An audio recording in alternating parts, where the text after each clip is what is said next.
A moonlight folktale of justice delayed. They say the moon has 1,000 eyes. In my village, we knew this to be true. Our elders would gather us under the baobab tree and tell us, the moon sees what daylight hides. It remembers what men choose to forget. This is a story the moon held in its silver memory for 7 long years. The year was 2016. Accra's elite international academy stood like a glass fortress on the hill, overlooking the old quarters where tin roofs caught rainwater and mothers sold kenki by candlelight when Nipa took the power. Mama Akojua cleaned those pristine hallways every night. While wealthy children slept in dormitories with air conditioning, she scrubbed their footprints from marble floors. And every evening at 9 p.m., her daughter Amma would finish her own studies at the government school and walk up the hill with Mama's dinner wrapped in banana leaves. Amma was 17. Brilliant. The kind of girl who solved mathematics problems in the red dust with a stick while other children played. She had a scholarship exam coming, her one chance to escape the cycle of poverty that had swallowed 3 generations of her family. But on the night of the harvest moon in September, everything changed. Kofi Mensah. Remember that name? Son of the Honorable Minister of Finance. Skin smooth from expensive creams, wrist heavy with his father's gold watch. That night, Kofi and 3 of his friends broke into the school's administration office. They wanted the exam papers. Wanted to sell them. Wanted money for things boys like that don't need but always want more of. But someone saw them. Amma was bringing her mother's food when she heard glass breaking. She saw them, Kofi and his friends, stuffing papers into a designer backpack. Their eyes met through the darkness. For 5 seconds, the moon illuminated everything. Then Kofi smiled. That smile would haunt her for years. By sunrise, the school was in chaos. The exam papers were gone. The office was ransacked. And in the corner of that crime scene, the security guards found something, Amma's student ID from her government school, conveniently dropped near the broken window. The cleaner's daughter did it, they said. The police came for her before breakfast. Mama Akojua begged on her knees in the red dust, but who listens to a janitor? Who believes a girl from the old quarters over the minister's son?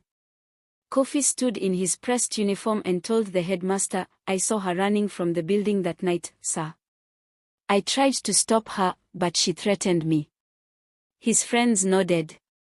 Their fathers were lawyers, businessmen, politicians. Their word was gold-plated truth. The newspapers called Amma a thief. They called her ambitious, as if ambition was a crime when you were poor. Her scholarship was revoked.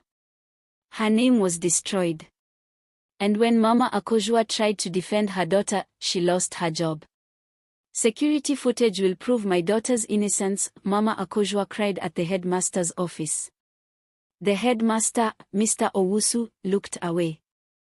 The cameras malfunctioned that night. There is no footage.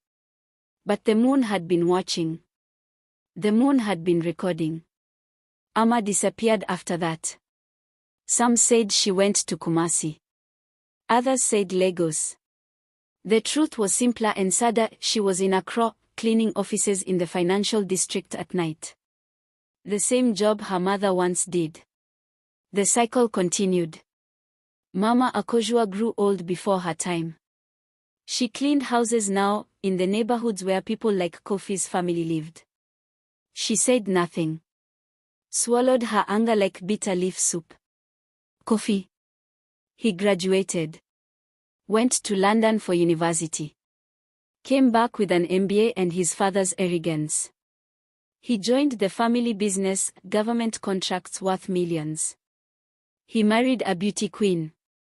His face was on billboards. The city forgot about Amma. But the moon remembered. 7 years later. There was going to be a blood moon, a total lunar eclipse visible across West Africa. Our elders say a blood moon is when the ancestors speak loudest, when hidden things must come to light. Nobody expected what happened next. You see, The International Academy had upgraded its security system. New cameras. New storage. But they never deleted the old servers, just disconnected them and stored them in a warehouse. And that warehouse belonged to a company that was being liquidated in a corruption scandal. A young tech worker named Kwame was cataloging equipment for auction. He found the old server marked Delete Academy 2016. Being curious, and perhaps guided by the ancestors, he plugged it in. The footage was there. All of it. September 15, 2016. 9:47 p.m. Camera 3, Administration Building. 4 boys breaking in. Kofi Mensah's face clear as daylight under the security lights. The theft. The planting of Omar's ID. Everything. The cameras hadn't malfunctioned. They'd been deliberately disconnected after the footage was saved. But Kwame didn't know what he'd found. Not until he saw the news that same week, Kofi Mensah had just been appointed to head a new youth initiative worth 50 million cedis. His face was everywhere, talking about giving opportunities to underprivileged youth. Kwame remembered the story. Everyone from Accra remembered the cleaner's daughter who tried to steal her way to success. He made a choice. On the night of the lunar eclipse, as the moon turned red over Accra, the video went viral. Not just the theft. Everything. Because Kwame kept digging and found the emails. The contracts. The paper trail showing how Headmaster Owusu was paid 50,000 cedis to lose the footage. How the minister pulled strings. How Kofi's father bought silence with scholarships for the other boys' siblings. By midnight, when the blood moon reached totality, the country was on fire. The cleaner's daughter was trending. The video had 5 million views. News stations were breaking into regular programming. Ministers were being questioned. And in her small room in Nima, Mama Akoshua watched her phone with shaking hands as the truth finally came to light. Kofi tried to run. His father tried to use connections. But there are some moments when the tide of justice cannot be stopped, when too many people are watching, when the moon itself seems to be shining a spotlight on the guilty. By morning, Kofi was in custody. His father resigned. Headmaster Owusu was arrested for obstruction of justice. The 3 friends who lied for Kofi. Their families were being investigated. The contracts, those government deals worth millions, were being audited. It turned out Kofi's entire empire was built on corruption, and that stolen exam paper was just the beginning of a pattern. But here's what the news didn't report. 2 days after the blood moon, there was a knock on Ama's door. She opened it to find a camera crew, a lawyer, and the new Minister of Education. "Miss Ama," the minister said, "we owe you 7 years of your life. We cannot give that back. But we can offer you this. A full scholarship. To any university she chose. A public apology. Compensation for her and her mother. And a job for Mama Akoshua at the ministry itself, not as a cleaner, but as an inspector of school facilities." They asked Ama what she wanted to study.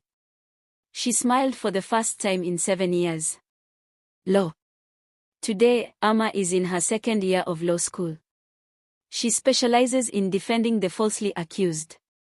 Mama Akoshua oversees schools across Accra, making sure no child's future is stolen, no cleaner's daughter is blamed for crimes she didn't commit. And Kofi?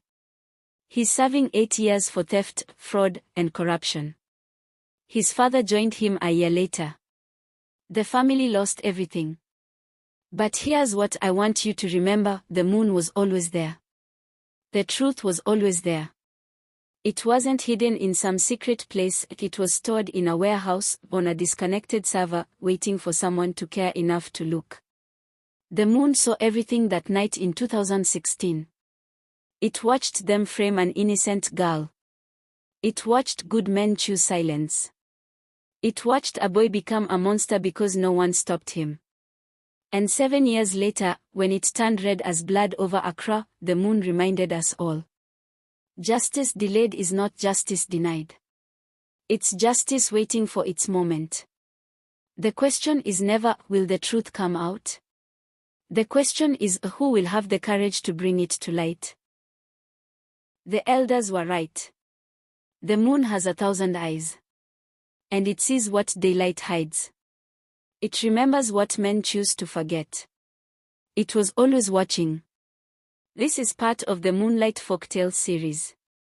If this story touched your heart, share it with someone who needs to hear it. Subscribe for more tales of justice, redemption, and truth under the African moon. The moon is still watching. The truth is still waiting.